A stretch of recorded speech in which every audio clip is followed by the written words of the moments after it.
క్లాస్లో పాస్ అయితే ఫస్ట్ క్లాస్లో పాస్ అయ్యాడా అంటావు, అది పోయింది.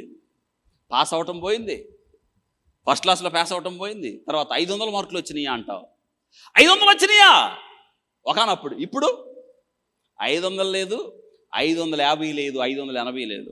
దీన్ని బట్టి చెప్పండి, చివరి దినాల్లో మనుషులకి ఏం పెరుగుతుంది? జ్ఞానం. జ్ఞానం అండి, ఎంత జ్ఞానం మనుషులకు, అబ్బా ఎంత జ్ఞానమో తెలుసా?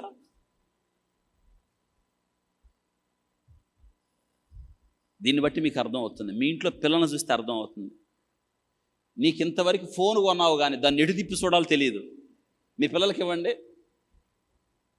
దాన్ని ముక్కలు చెక్కలుగా చేసి దాన్ని ఏం చేయాలో చేస్తారు. ఎక్కడదంత తెలివి? నువ్వేమో 10th క్లాస్ కంపార్ట్మెంట్లో పాస్ అయ్యావు కదా, మీ పిల్లలేమో సూపర్ పవర్గా వచ్చారు. నీకు నీ బిడ్డకి ఎంత తేడా వచ్చిందండి. ప్రతి 14 నిమిషాలకి ఈ చివరి దినాల్లో మనిషి తెలివి డబల్ అవుతుంది తెలుసా? మనిషి తెలివి డబల్ అయిపోతుంది. దీన్ని బట్టి మీరు ఆలోచించండి, మనం ఎంత జాగ్రత్తగా బైబిల్ చదువుకోవాలో. బైబిల్ మీద కూర్చోవాలండి మీరు, అసలు బైబిలే చదువుకోవాలి, రాసుకోవాలి. పరిగెడుతున్న కాలానికి అనుగుణంగా దేవుని వాక్యంతో మనం పరుగు పందెంలో ఉండాలి. పౌలు గారు చెప్పినట్టు, మంచి పోరాటము నేను నా పరుగును, ఆయన పరుగు ఎప్పుడు ఆపలేదు. దమస్కు మార్గంలో కింద పడేశాడు ప్రభువారు, కింద పడిపోయాడు. ప్రభువా నువ్వెవరివి అని అడిగాడు. నువ్వు హింసించుచున్నా యేసుని అన్నాడు. అయ్యా నేను నీ కోసం ఏం చేయాలి? గెటప్. లేచాడు. ఆ రోజు ప్రారంభమైన ఆ పరుగు ఆగలేదు ఎక్కడ. నేను పరిగెడుతున్నాను అని చెప్పాడు. మీరు కూడా పరిగెత్తండి అన్నాడు. పరిగెత్తితేనే ఫలితం అన్నాడు. జీవకిరీటం ఉంది అన్నాడు. పరుగు ఆపకండి అన్నాడు. వెనుతిరిగి చూడకండి అన్నాడు కదా. ఓపికతో పరిగెత్తండి అని చెప్పాడు. అటువంటి పరుగు చివరి దినాల్లో మనకు అవసరం అని నేను జ్ఞాపకం చేస్తున్నాను. ఆలోచించండి.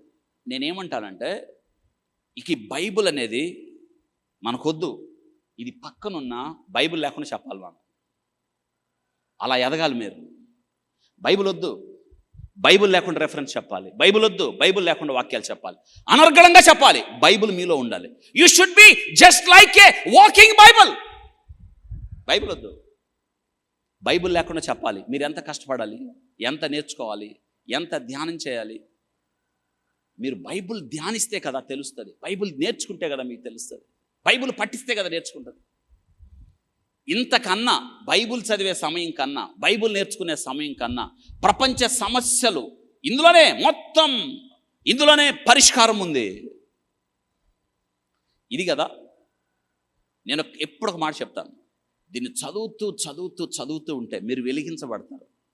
చదువుతూ ఉంటే జ్ఞానంతో నింపబడతారు. చదువుతూ ఉంటే ఈ ప్రపంచానికి పరిష్కార మార్గాన్ని చూపించే వాళ్ళు అవుతారు. ఏంటండి ఏం జరుగుతుంది లోకంలో అంటే మనం చెప్పాలి, ఇదిగో పరిశుద్ధ గ్రంథంలో ఉంది, ఇది జరుగుతుందని చెప్పాలి. అది తెలియాలంటే మనకేం తెలియాలి? బైబిల్ తెలియాలి కదా.